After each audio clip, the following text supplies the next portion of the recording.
if we get everybody to start taking their seats so we can get this going, I want to give you guys some time before next session. So we can just take your seats.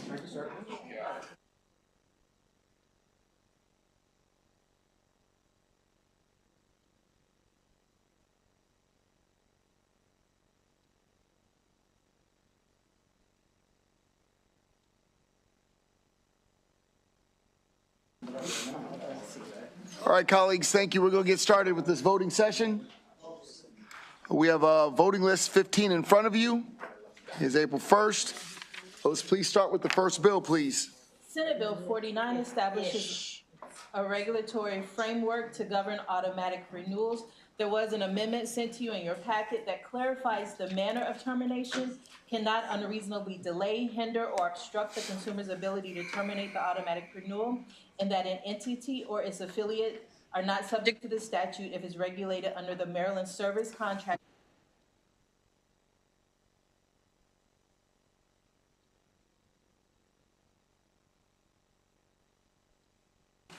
Hearing none. All in favor of the amendment, say aye. Aye. Any opposed? Move the bill as amended. On the bill as amended, is there any discussion? Hearing none. Do a roll call. Mr. Vice Chair. Aye. Delegate Harrison. Delegate Boafo is excused. Delegate Howard. Delegate Charkoudian. Delegate Rose is excused. Delegate Pruski. Delegate Fennell. Delegate Turner. Delegate Valderrama. Delegate Chi. Delegate Frazier-Hidalgo. Delegate Adams. Delegate Arentz. Delegate Pippy. Delegate Johnson. Delegate Rogers. Delegate Ampry. Delegate Weibel.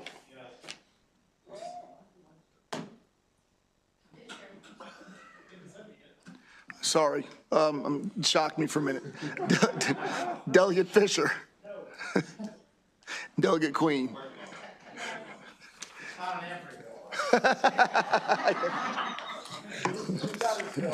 Bill passes.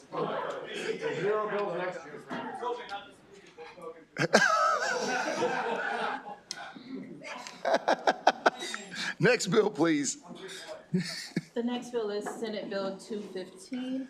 This bill is the Maryland Cannabis Administration's authorization for the issuance of on-site consumption licenses. Strikes event authorization in its entirety, closes a loophole in zoning statute, extends the expiration date for the delivery of medical cannabis by another calendar year, and permits licensees to utilize federally designated employee stock ownership plans. There are no amendments.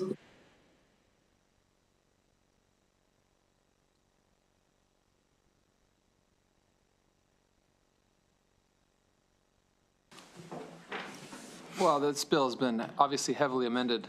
Was there anything in the bill about consumption before, or has that all just been added?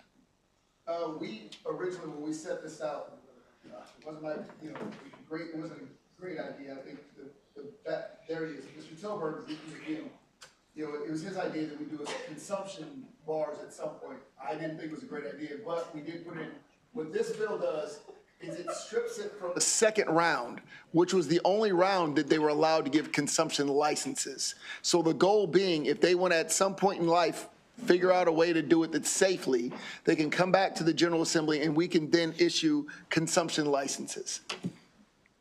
Meaning that's not the goal right now.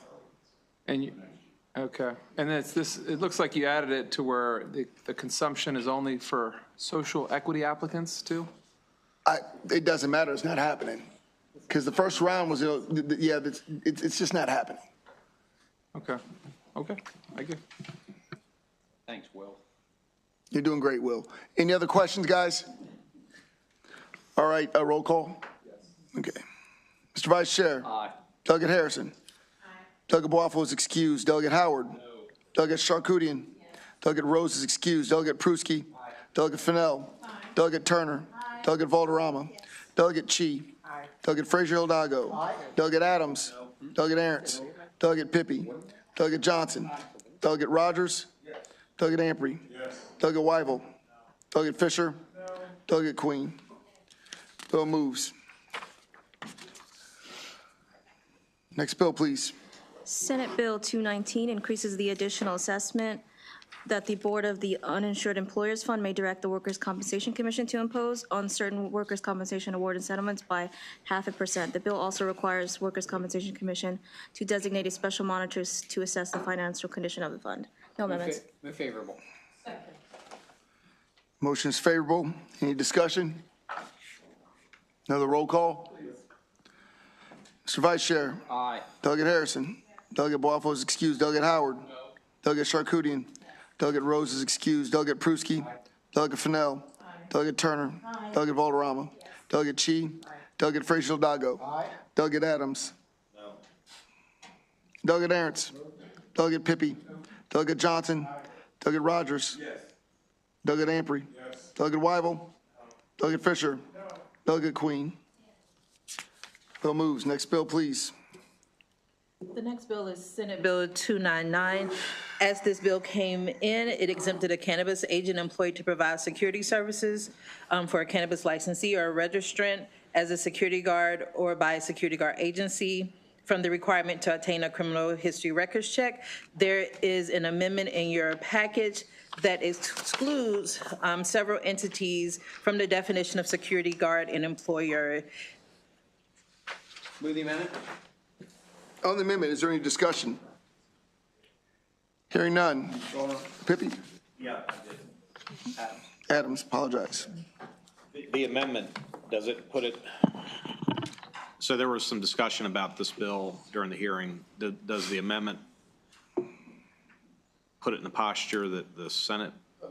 The House, okay, so we're. Yes, this is going to be, the House and the Senate bill will match. They will conform to one another. We passed the House version, sorry about this. No, go ahead, because you're right. We passed the House version clean. There you go. And then the senator came over and was talking a lot, added a bunch of amendments. Does this put it into the House version that Adams had? No. Was that your bill? What's on it? Yeah. Let me reset. So we passed my bill as introduced, no amendments. It goes into the Senate. The Senate adds amendments to it. Yes. We had the hearing, and in that hearing, there was discussion about whether it's wise to make amendments to that bill. So what I'm hearing is that there's wisdom in adding the amendments to the bill. I believe so. However, this is up for a vote. I forgot that was your bill. That's irrelevant to the. No, I mean, it is, but it's not, because they're amending your bill to look just like this. These amendments, these added security, well, whatever, I guess they're taking the definition of, them out of the definition of security guard for purposes of so they don't want to be duplicative? Yes. Doesn't this pick up, doesn't the amendment actually pick up another bill? Or is that- Yes, the bill is stuck over in the Rules Committee, and so Okay. they amended that bill onto this bill. So we're doing a kind courtesy to another bill sponsor? I believe so. Who wants, okay, all right. I believe so.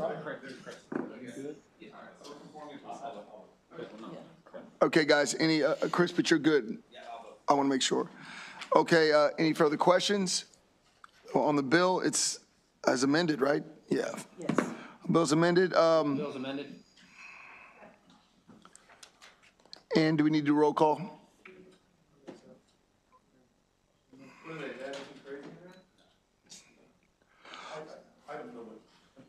Gentlemen, you need a roll call? We're good? All in favor of the bill as amended, say aye. Aye. Any opposed? Hearing none, the bill moves favorable as amended. All present voted aye, except for Boafo, who was excused, and Delegate Rose, who was excused. Next bill, please. The next bill is Senate Bill 305. This bill establishes a regulatory framework for virtual currency kiosks and their operators to do business in the state. There are no amendments. Move favorable. On the bill moving favorable, is there any discussion? Is this the Bitcoin bill? This is. Delegate Pippy. It's not cross-filed though, right? No. Okay, but is it in the exact same posture as when what was the other bill number? I apologize, real quick, what was the House bill number? It wasn't cross-filed. Oh, wasn't there a House bill that we did with Bitcoin and kiosks? It wasn't with kiosks. There was something, I think Delegate Boafo had a study bill, but it had Okay, so nothing to do we've with not the voted kiosk. on any other bill. Okay, all right. The motion is favorable. Any more discussion? Hearing none. Do we need a roll call?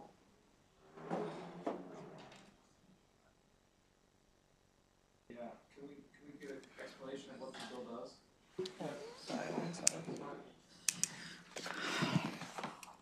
Think it's a label.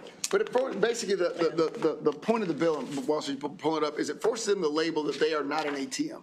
It also limits the amount, I believe it's up to no more than $2,000 that they can put into this machine, because the people who are not familiar with Bitcoin were getting tricked, and also older people were getting told somebody needs to be bailed out. This is how you pay the bail, through buying Bitcoin.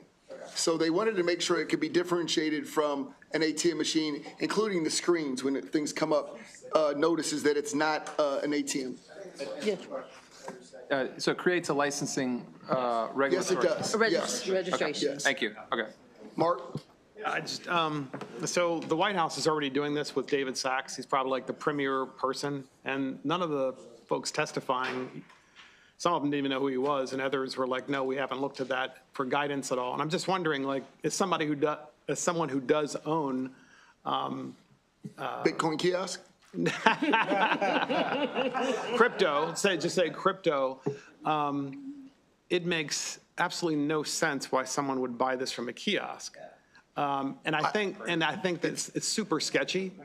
And so my issue isn't buying crypto, and I want to make that really clear. Buying crypto makes perfect sense online because you probably at that point have some relatively good understanding because you're buying it online. But if you're buying from a kiosk, you don't know anything anyway. And you wouldn't buy it there. So, go ahead. So to your point, Mark, I think the problem is they already exist, have been existing, and unregulated, and they're being used for other things. Because I'm with you 1,000%. Like, I have no idea why I would go. And if I knew about crypto, I definitely wouldn't go to that kiosk. Right. However, it's a business. It's throughout the nation, so we got to find a way to regulate it. All right, thanks. Can you please be the floor leader? Nobody understands this. I don't. Do we need a roll call on this, guys? No. No.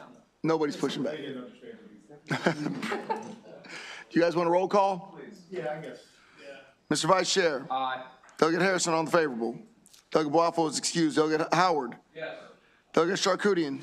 Delegate Rose is excused. Delegate Pruski. Delegate Fennell. Delegate Turner. Delegate Valderrama. Delegate Chi. Delegate Frazier Dago. Delegate Adams. Delegate Aaron's. Delegate Pippi. No.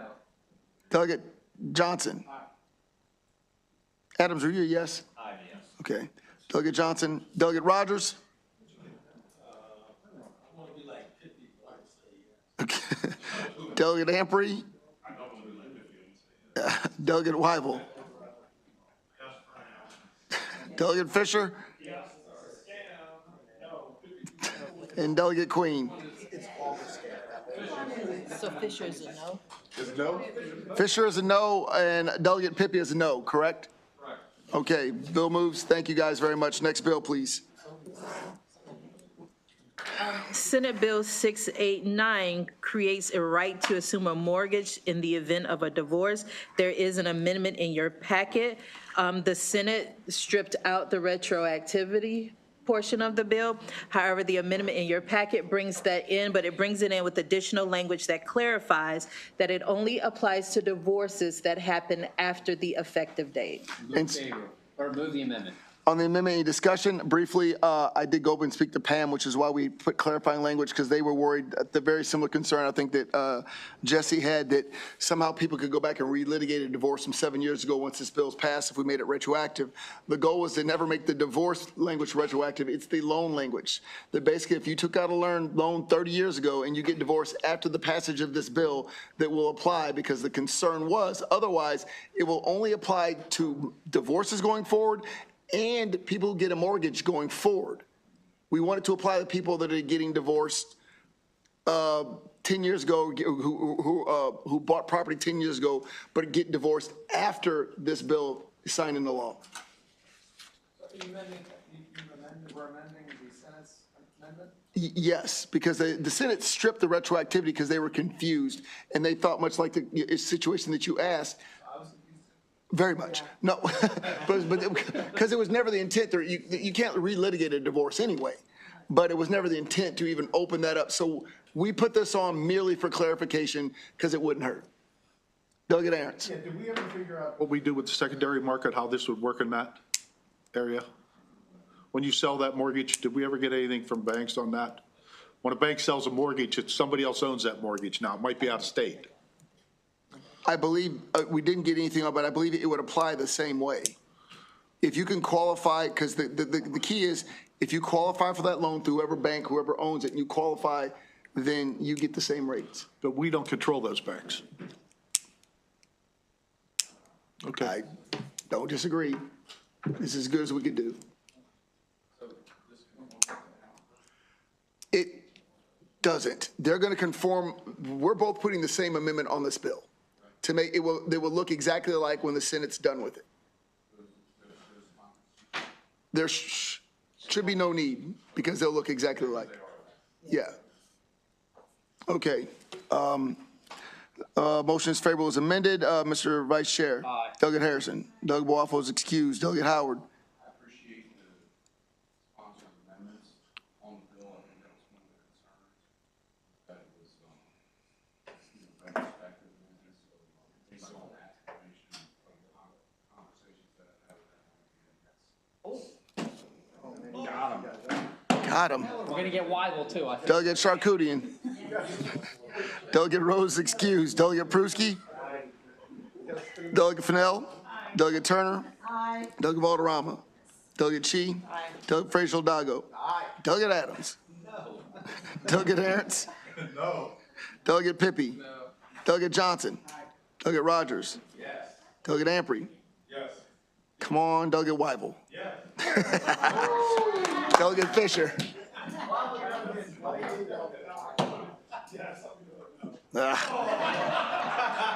Delegate Queen. Bill moves favorable as amended. Next bill, please. Senate Bill 695 modifies the membership of the Board of the Uninsured Employers Fund by expanding the number of members from 3 to 5 and altering the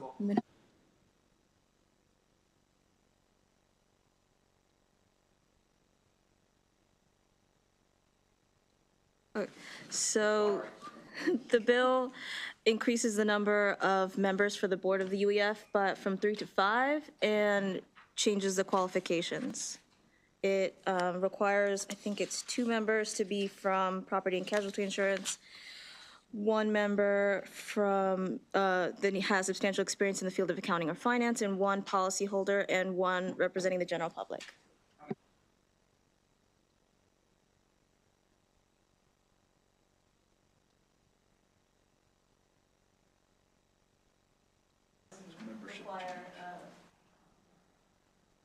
It also requires the board to establish reserves to meet potential losses. So we do read the bills. I mean, obviously, that's the most substantive part of it, I think, is the reserve part. You know, so I appreciate you. So can we talk about that just a little bit? Like, when you change reserves, that means somebody getting assessed? Like, what is that? You could just elaborate on that a little bit.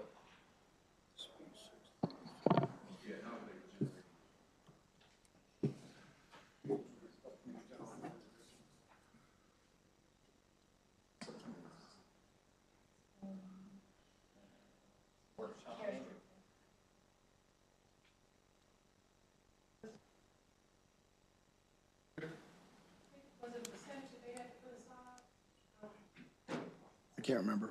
It doesn't have a specific percentage, it just requires them to establish reserves. So if you're asking if there's a fee structure that may be set up, is that what you're asking? I'm just,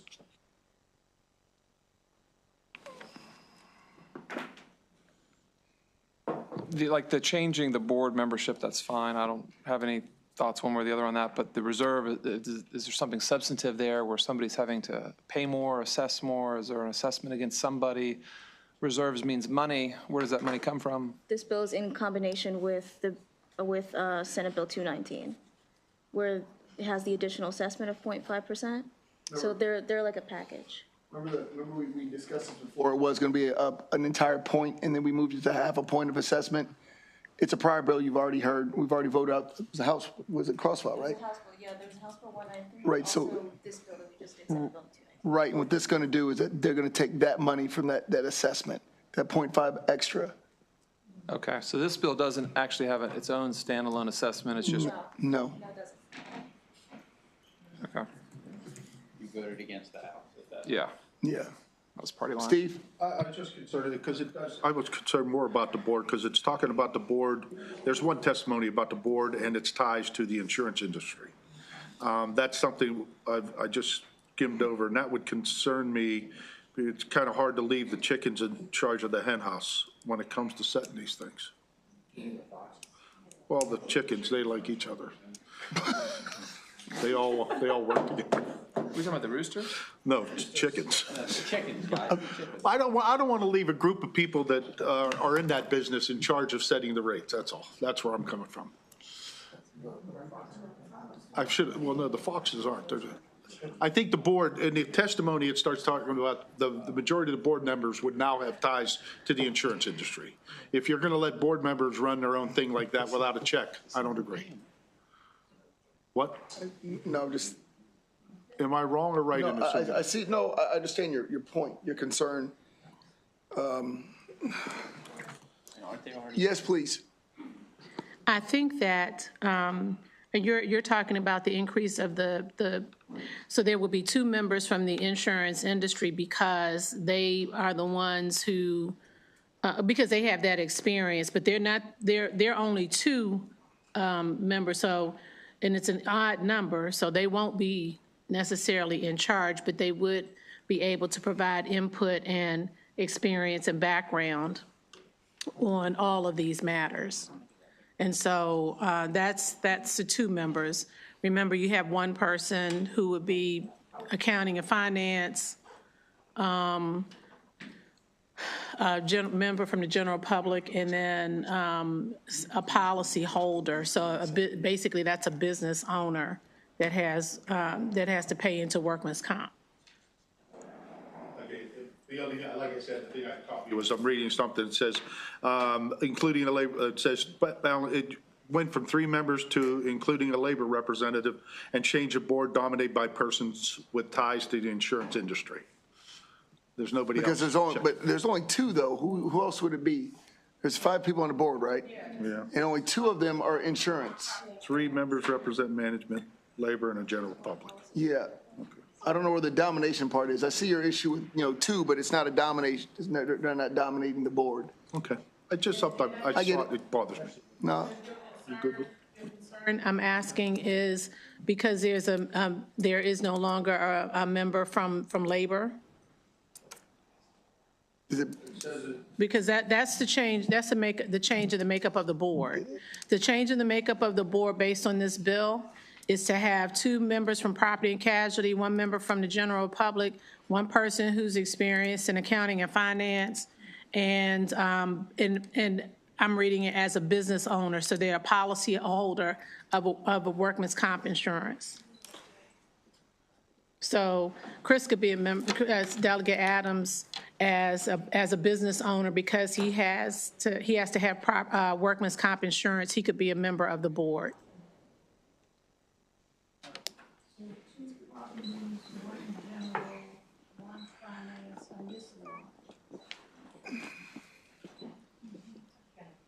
Counting.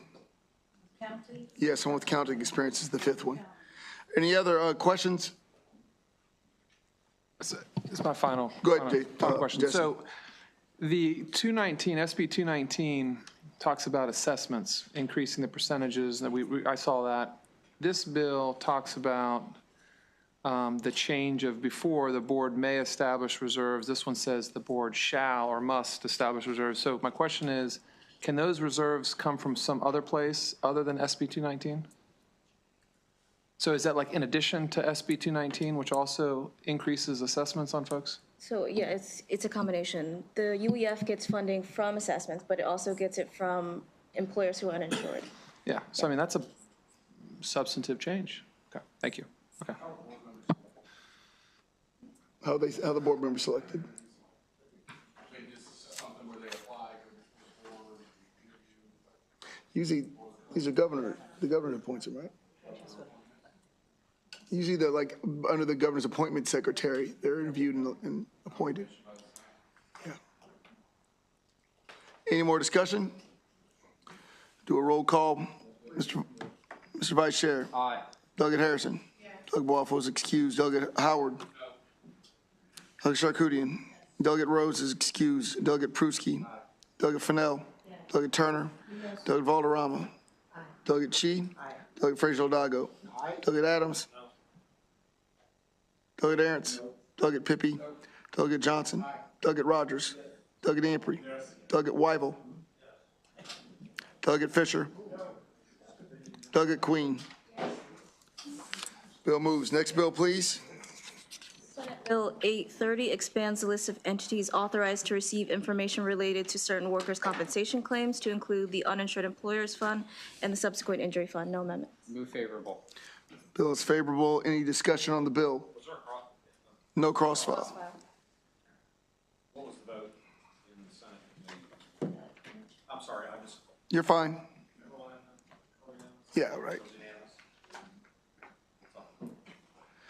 All right. Any other discussion? Seeing none, we just do a roll call. Delegate, Mr. Vice Chair, Aye. I said no, though. you said no's. Are we good? I just see it moving slow. That's fine. Give him some time. Mr. Vice Chair. Aye. Delegate Harrison. Delegate Waffle is excused. Delegate Howard. Yes. Delegate Charkoudian. Delegate Rose is excused. Delegate Pruski. Delegate Fennell. Delegate Turner. Delegate Valderrama. Delegate Chi. Delegate Frazier-Odago. Delegate Adams. Delegate Aaron's. Delegate Pippy. There you go. Delegate Johnson. Delegate Rogers. Delegate Ampry. Delegate Weigel. Delegate Fisher. And Delegate Queen. Bill moves. Next bill, please. Bill 846 requires cell phone carriers to allow the customer of record who is responsible for payment on the account to designate other individuals as authorized users on the account to Move make payments. favorable. Second. The motion is favorable. Any discussion on favorable? Is there? No, it's a favorable. Is there any discussion? Seeing some? Delegate Chi. Thank you, Mr. Chair. I just have a technical question about the enforcement. So according to the fiscal note, we don't, at the state level, have an office that actually oversees it, because the Public Service Commission does not oversee the regulation of such wireless telecommunication companies. So what if people violates whatever we're proposing here? I'm just wondering. What's be the, What's the enforcement mechanism? what is it? Steve? You have, if you violate consumer protection. Right. I believe this is following the Consumer So Protection the Act. AG, okay. All right, fine, thank you. Chris? I mean, I heard this testimony, and the testimony is compelling, right? So I get, you know, our company has 12 cell phones. There's one authorized user, and that one authorized user always has to show up when there's a change, and that's the way we would want it. We wouldn't want just anybody showing up to go do, hey, I need a new cell phone, and off I go. So I think she's got to, you know, the senator has a very narrow but very important policy position to make, and I respect that. But I also think that these companies have restricted how many authorized users you can have, so it's just not Wild Wild West. Chris, the way I understand is you, as the company owner, can assign other people, but only you can do that. It's up to you. It's up to you or not. You can just control all of them, or you can assign other people, like if your wife wanted to have freedom, you could assign her to that. No. But if you could assign her as somebody else, but you have the ultimate decision. She has control of the cell phones, by the way. But yeah, it's still exactly like that. If you have a business account, you can be the only one that can sign off on anything, any changes, or you can, assign it to your vice president. And you're saying these cell providers don't currently have that as practice? No. Or is it just one that doesn't do it like that? I'm not sure if More than one? Yeah. Okay. Just allows you, it's just a choice for you. Yeah, you still get to decide as the owner of record. You don't want to give it the right something. All right, do we need a roll call on this? Yes. Delegate Crosby. Aye. Delegate Harrison. Delegate Waffle is excused. Delegate Howard. Delegate Charkoudian. Delegate Rose is excused. Delegate Pruski. Delegate Fennell. Delegate Turner. Delegate Valderrama. Delegate Chi. Delegate Frazier-Odago. Delegate Adams. Yes. Delegate Aaron's. Yes. Delegate Pippy. Delegate Johnson. Delegate Rogers. Delegate Ampery. Delegate Weigel. Uh-oh. And Delegate Fisher. Good point, yeah. That's everybody. It's all right. It's way for, Delegate Queen. All right, bill moves. Thank you.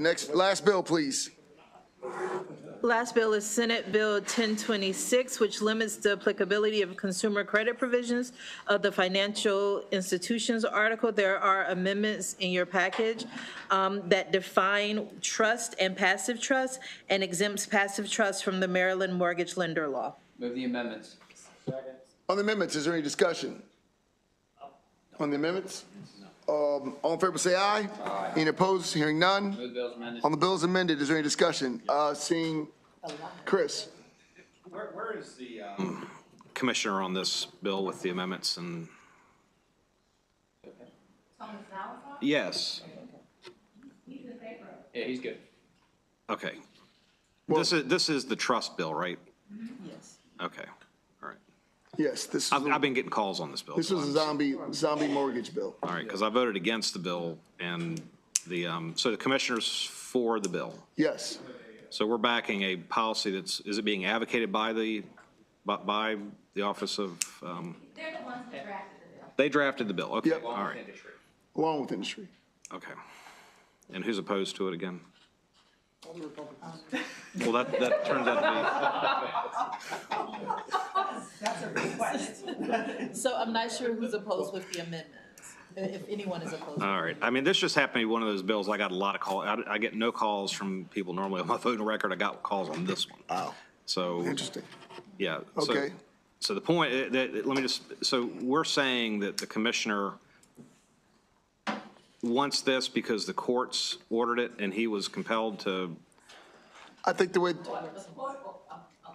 Court has impacted the way we look at secondary mortgages and wanting to license them. And he wants to have this clarification because that court order will cause a big disruption to the secondary mortgage market. So this is why it's an emergency bill, because he put out guidance, and now we're codifying that guidance, basically. Without the bill, the secondary mortgage market, everybody would require a license. yeah. Besides those that are already exempted. Everybody else. It's cared about for passive trust. All right. Just so I make sure I vote correctly on this, because I did hear the other side on this. I voted against this in committee last go around. You did. All right. I'm done.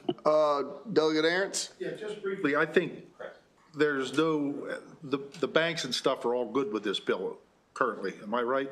As amended, yes. As amended, everybody's for this. I mean, I see a couple. Bob's right. Pardon me? Go ahead. I'm sorry. Yeah. Yes. Yes. Okay, all right. Mr. Anton was giving the thumbs up. Delegate Charkoudian.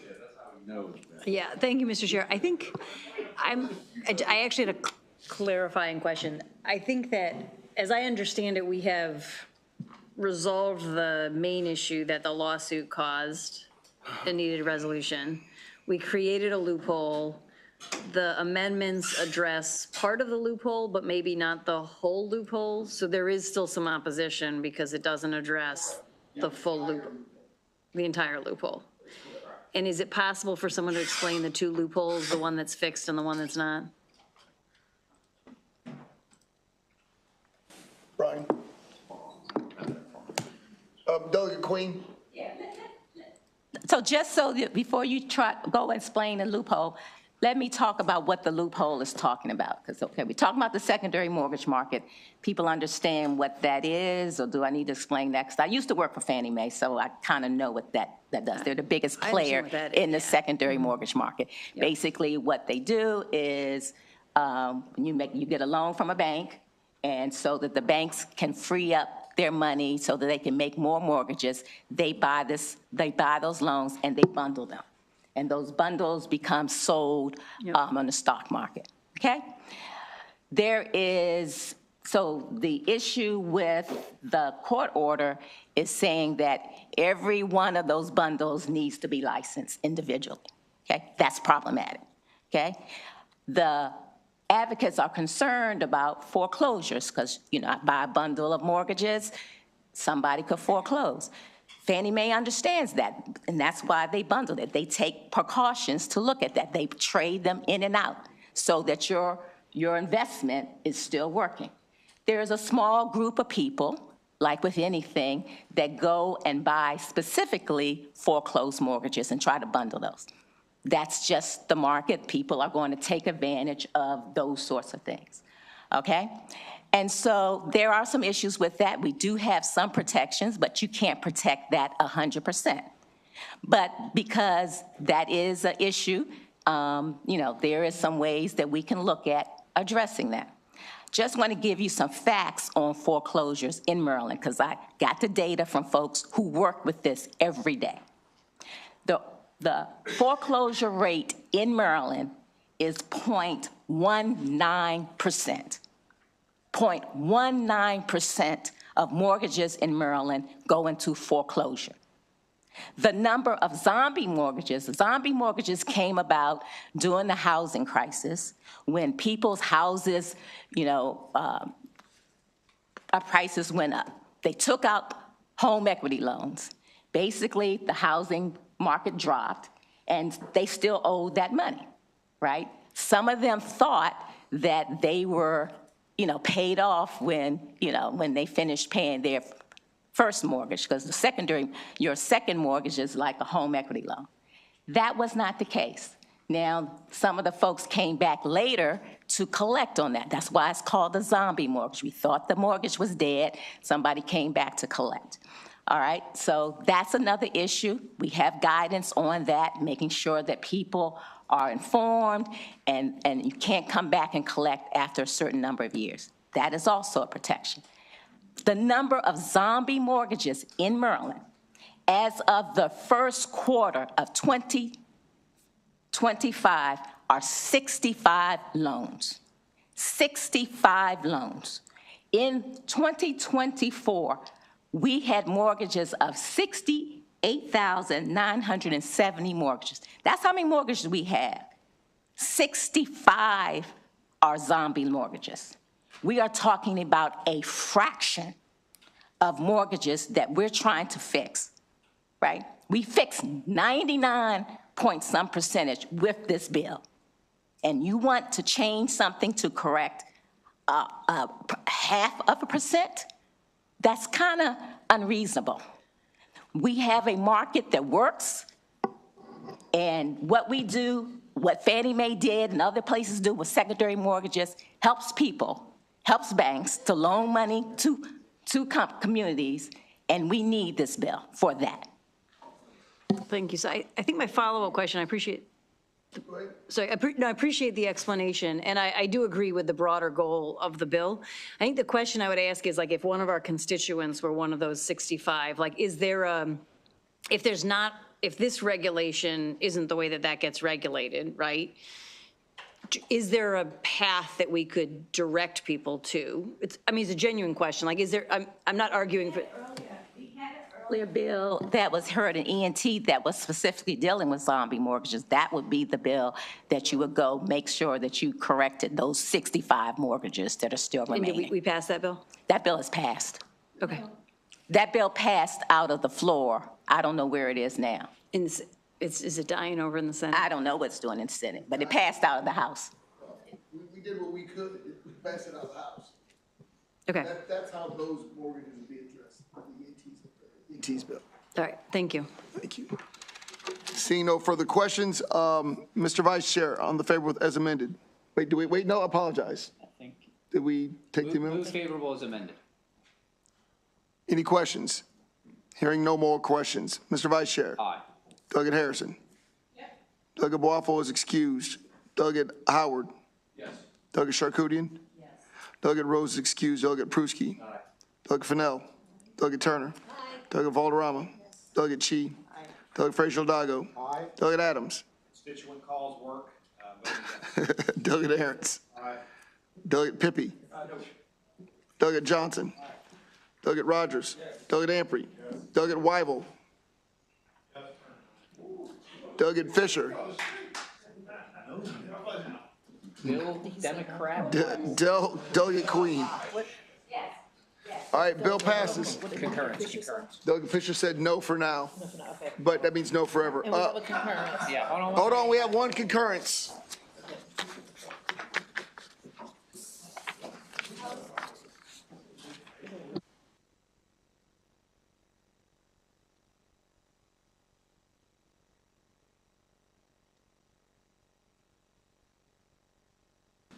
There you go. The Senate amendments conform the House bill to the Senate bill as passed by this committee. Oh, yeah.